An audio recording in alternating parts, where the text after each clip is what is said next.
Hey YouTube, the Richician of Team Sorcerers here, and this is the return of my top 5 or above series. Now, I think it's about time I showed off the collections I have, which I didn't show in the big collection video I did a few months ago, because they're all favourite cards in various categories. But we're kicking things off with my personal favourite top 10 cards in the whole game.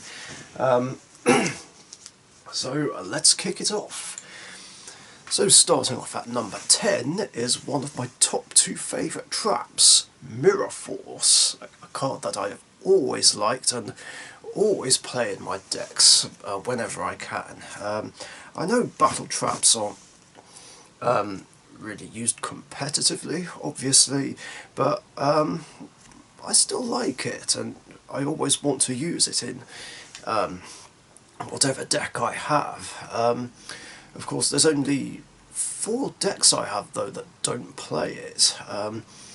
Blue Eyes and BLS, because you don't need to play traps in them. I also don't play it in Red Eyes and Destiny Heroes purely because there's no room, but other than that I play it in absolutely everything I have, including my signature 3 decks. It's still an awesome card, but it's easy to see coming though, but I think because it's not seen competitively, it's something which people don't really see coming. I mean, sure, there may be better cards like Torrential Tribute or whatever, but Mirror Force is great. It's one of my signature traps, although the problem is because it's a commonly played card by me, opponents just try and predict that I have it and anticipate that I have it. Either that or they try and guess by, like particularly if I'm using Dark Magician, where they're like, right, that card is a Mirror Force, that card is a Solemn Strike, that's Eternal Sword. I'm like, dude, stop trying to predict what I have! But believe it or not, I don't always see Mirror Force when I need it, despite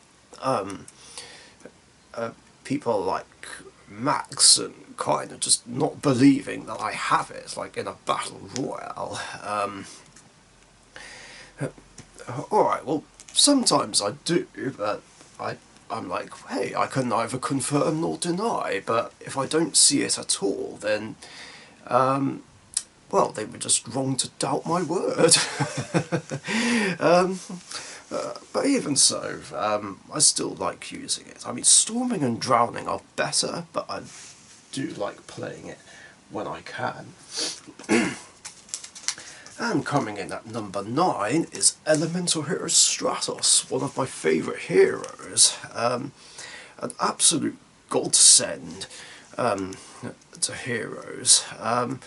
I mean, back in the day, like, Elemental Heroes and Destiny Heroes were only really a casual deck, which were overlooked. But Stratos gave them a massive boost, and it's helped a lot, big time. And it's become a card in Heroes that's been close to my heart. There's certain heroes I like more than Stratos, but he's definitely among my top 3 favourites. Most definitely. I even remember the first day that I had ownership of him, basically. Well, the time I picked him up, it was just before a tournament where I planned to use it in a tournament, and there just so happened to be one in the old the old place that sells sold Yu-Gi-Oh cards like before Dead Universe Comics came along. And I picked it up, I put it in my Elemental Hero deck, and did very well, and made top 8.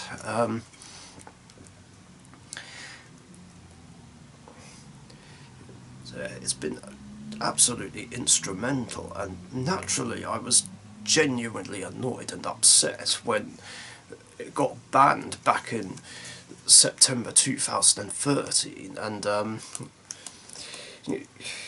felt it was unjustified, but I'm not going to get into the whole Stratos debate any more than I feel like I just did, but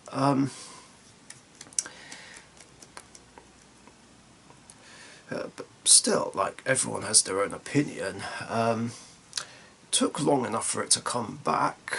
5 years is too long a wait, and I was jumping for joy. Of course, if it's any consolation, I feel like being able to play 2 or 3 is a bit much and too crazy. I feel like 1 Stratos was perfectly fine.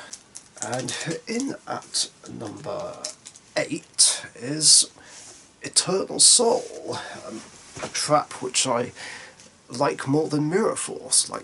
I never thought we'd see the day, but yeah, it's true. I absolutely loved Eternal Soul and fell in love with this card the first time I saw it. Just out of bias, being a Dark Magician fan, I felt that this card would give Dark Magician decks a huge boost.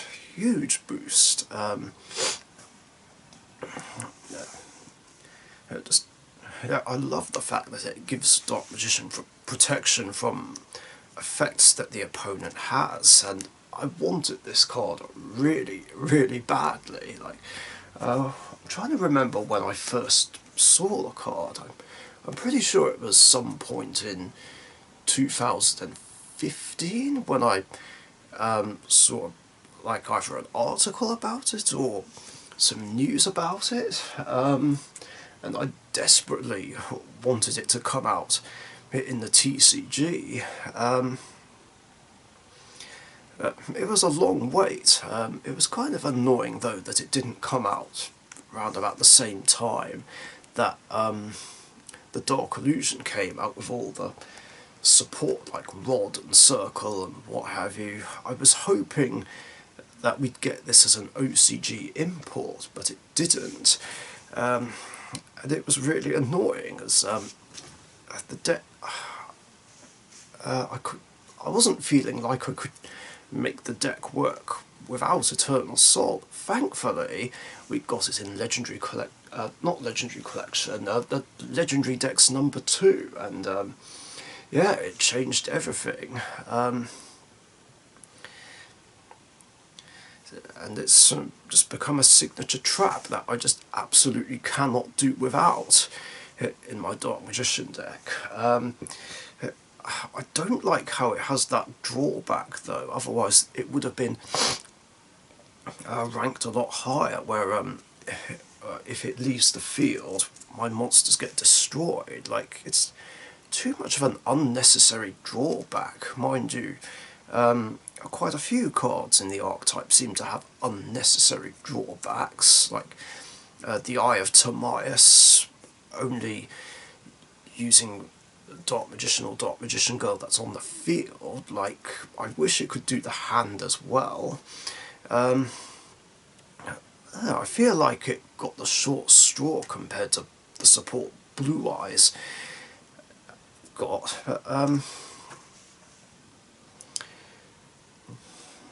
It's alright though. I mean, Dark Magician the Dragon Knight does make up for it, but the problem is I can't get that monster out consistently. But when I can, I'm in a really strong position. And I still really, really like the card. In at number 6 is one of my favourite ever spells, Miracle Fusion. Like, the best spell in the Elemental Hero archetype, definitely. It's such an amazing card to bust out late game, and bring out a fusion monster to try and help me win the duel. Especially Elemental Hero Shining Flare Wingman. Like, it's my favourite thing to do when I'm using my Elemental Hero deck.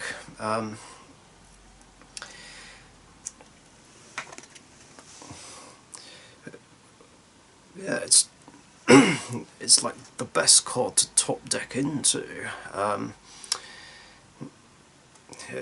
It just makes getting out the fusions so much easier, provided none of them are in my hand, of course, or banished. Oh, and I love that we have a card that actually searches it out, Sunriser, so I can continue the plays, especially now Master Rule 5 is in effect. Of course, there's other great cards this gets out, not just Shining Flare Wingman. It's the best card to use to bring out the Shining, or Fusion Gate, I guess, but the Shining is more ideal. But I still prefer Shining Flare Wingman. It's such an awesome card that heroes can't do without. In at number 6 is one of the waifu cards, Dark Magician Girl, one of my favourite spellcasters in the game. Now, as you know, big Dark Magician fan, and when I saw Dark Magician Girl for the first time, it's like, oh wow, that's really cool, I want to have this card. The problem is, back in the day, it was really, really expensive and quite difficult to get. I got one eventually, but it was a Rise of Destiny Special Edition Ultra, which at the time cost me £20. Like, it's probably not worth that much now, I think. I don't know. Like, I don't know card values, but back then, like, whew, yeah, it wasn't easy. And that one that I bought is currently in my September 07 format Dark Magician deck. Dark Magician Girl, a really fun card. At first, maybe not that ideal to play in a Dark Magician deck, which is why she'd generally be played in her own deck, like whether it was some variant of generic spellcasters focusing on Dark Magician Girl, or much later on Magician Girls. Yeah, it's quite cool that she got her own deck, her own archetype, but I do like how the support we got in Legendary Duelist Magical Hero made it so that Dark Magician and Dark Magician Girl could 100% work together in the same deck. And naturally, it gave me an excuse to play Dark Magician Girl in my Dark Magician deck again. Of course, it didn't stop me back in the day. I mean, it was advised that I don't play her, but back in the day, but I did anyway, because I'm quite stubborn like that.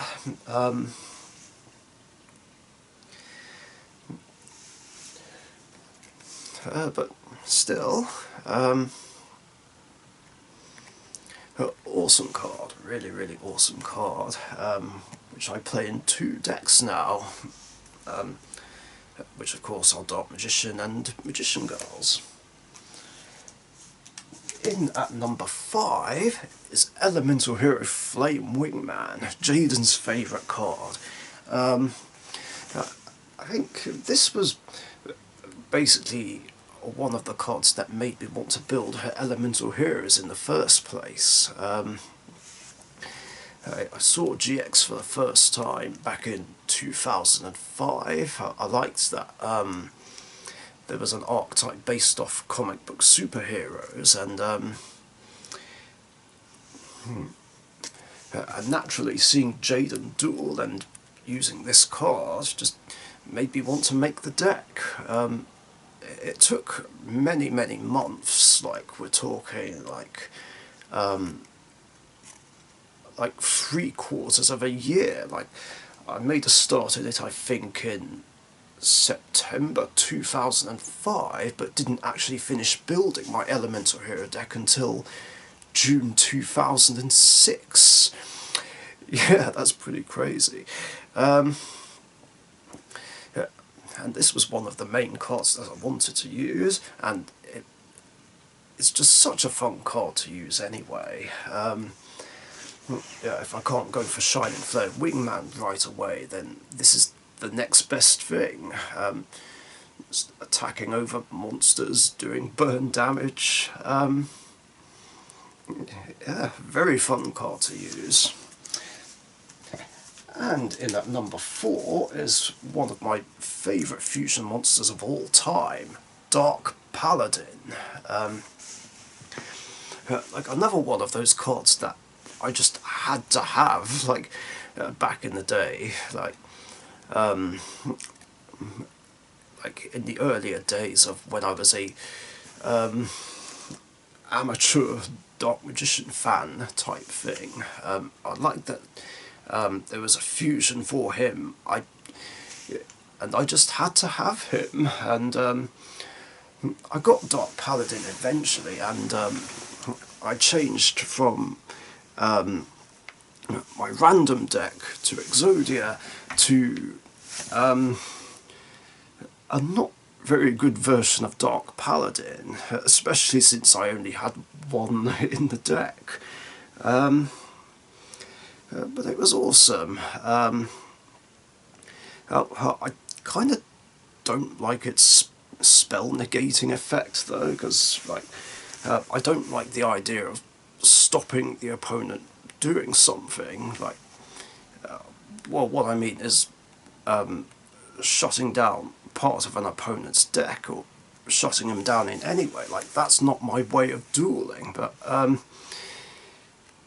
yeah, depending on the situation, like I'll do it if I have to. But I do love his other effect though, gaining 500 attack points for every dragon on the field and in the grave. Therefore nicknaming it every dragon deck's worst nightmare. Mind you, I'm sure there are some dragons that can get around it though. Can't think exactly which ones off the top of my head, but even so, like any dragon deck I come across is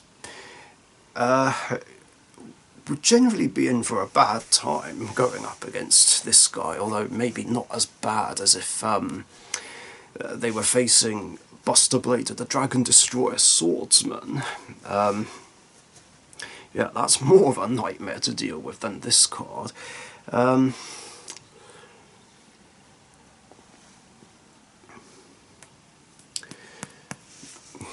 Yeah, and it's still a card I play today. Like, it's still something I still want to have in my Dark Magician deck. I have it in Magician Girls because why not? But I still like the option in Dark Magician, like Dragon Knight and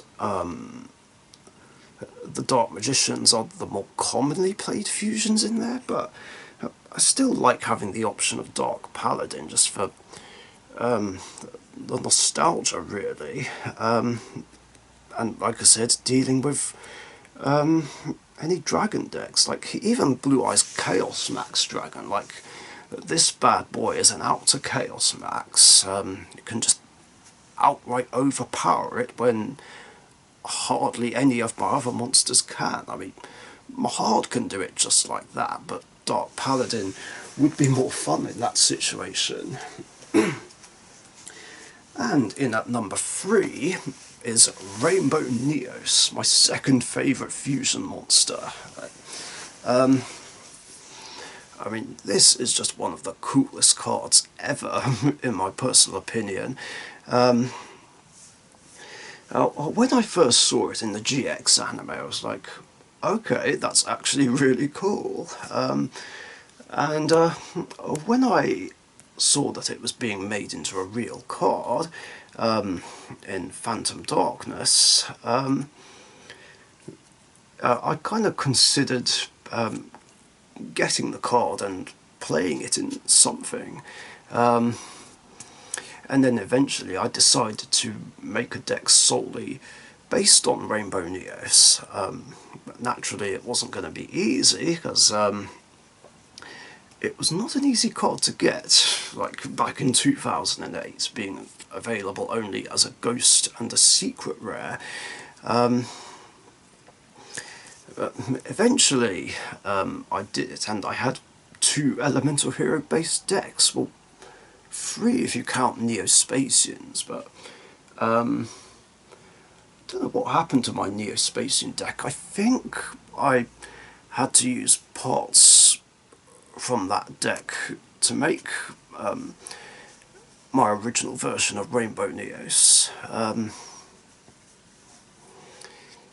Yeah, felt like that's what I had to do, especially since Elemental Hero Prisma was also something which wasn't easy to get back then.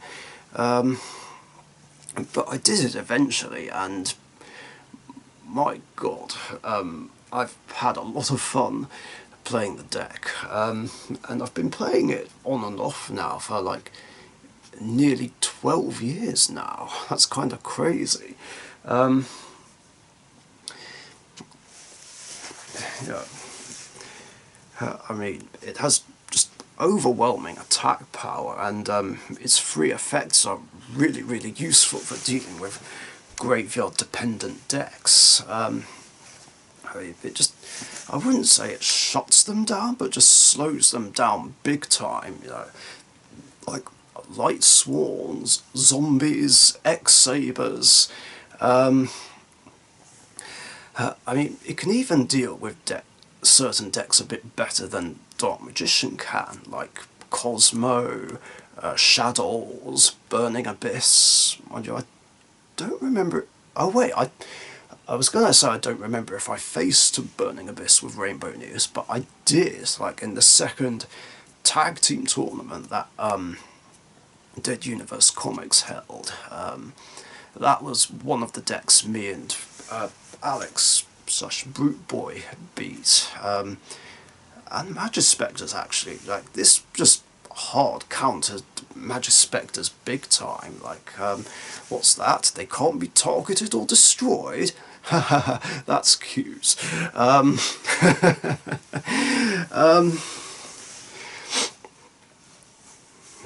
Yeah. And it's also a lot of fun if I have 2 of them out. It's kind of crazy.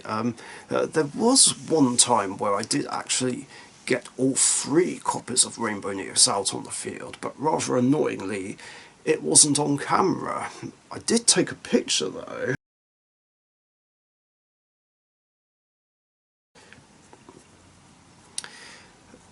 But it just wasn't recorded, so now I'm going to make it my mission, now we're in Master Rule 5, to record a duel video where I can get all 3 of my Rainbow Neoses out on the field. Like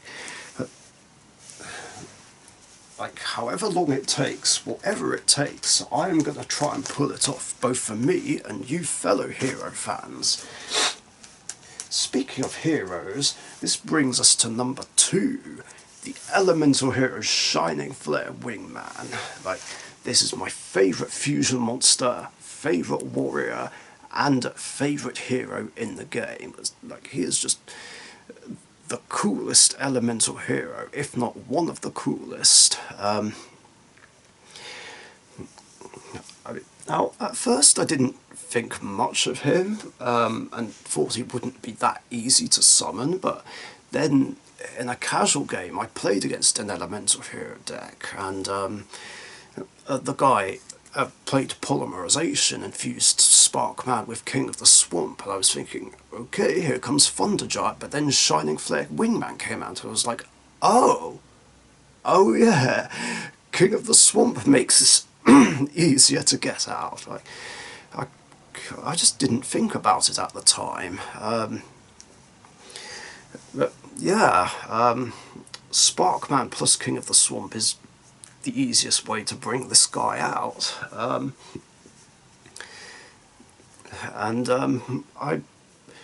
just appreciated the card more, and just grew to like it more and more. And why it's so good late games, over the course of the duel, like a load of heroes will go to the graveyard.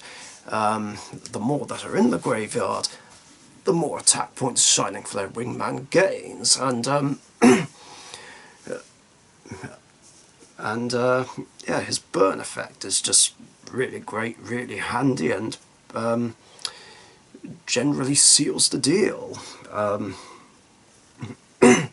Now, although elemental heroes don't have a specific boss monster, I consider Shining Flare Wingman to be the boss monster of my elemental hero deck. Yeah, it's kind of annoying that I just don't summon him as much as I'd like to, but too many situations call for Sunrise or like any of the 6 Omni elemental heroes. It doesn't help that I had to drop this from 2 to 1 just to make room for Sunrise. It's situations like that which make me wish the extra deck limit was 20 instead of 15, because the problem with us hero players is that we can't fit in everything we want to fit into our extra decks. And finally, in at number 1, I mean, is there really any surprise or suspense? Not really. You know what channel you're on. You know who I am. It's Dark Magician, hands down. Like, my absolute favourite card in the game, and has been since 2004. It's interesting because at first my favourite card was Robotic Knight for some reason. Like, I can't think why. I mean, maybe it was because it was one of the strongest monsters in my deck, random deck at the time, but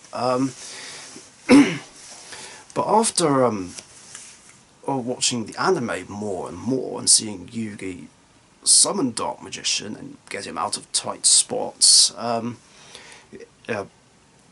grew to like it more, admire Dark Magician more, and I just had to have him. And eventually in January 2004, I did obtain Dark Magician, and it's just been in my deck ever since. Like, even Exodia, because again, I was a scrubby amateur at the time, like in the early to mid 2000s.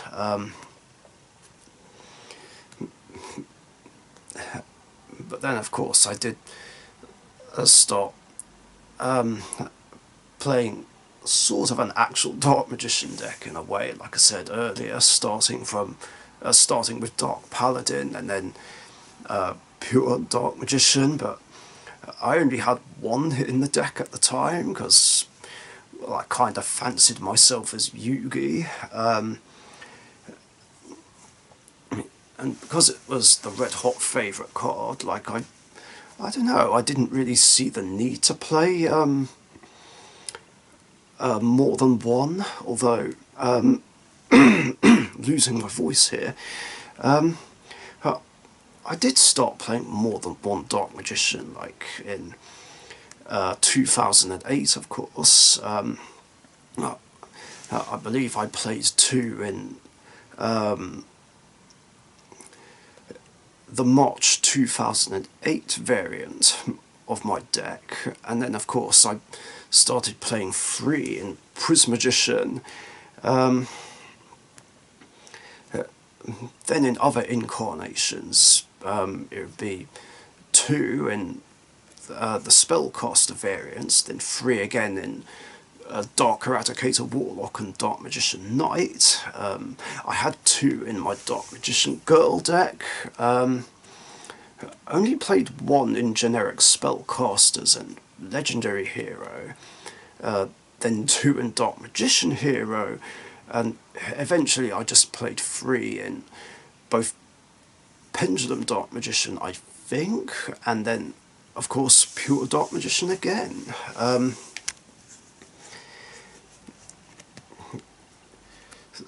So yeah, I'm very committed to playing my Dark Magician deck. I mean, you know, he's the card that I like to win my duels with the most.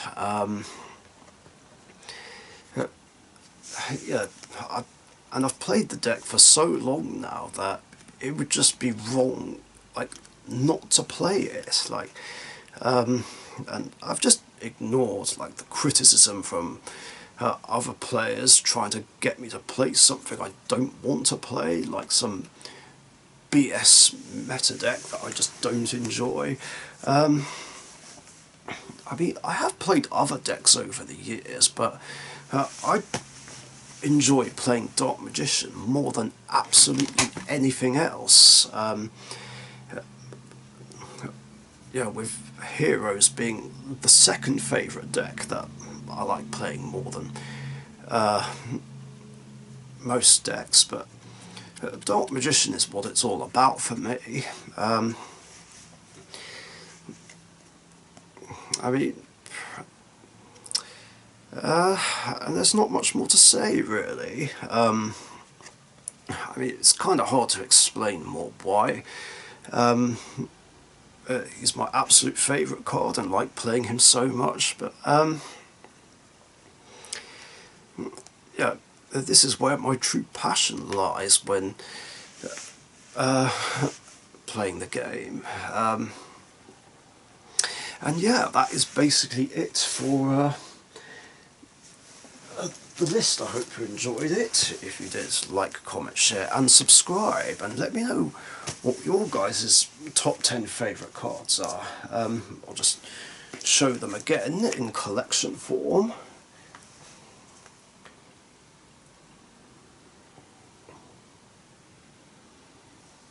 There we are, and it makes sense to have it at the front. So yeah, let me know what your guys' top 10 favourite cards are, and also let me know if you'd like to see a list of my top 10 hated cards in the game. Now, I don't do those as much these days, and I'm kind of hesitant to do those, but I will do it if you guys really, really want to see it and want to know what my top 10 hated cards are. So thanks very much for watching, and I'll see you next time.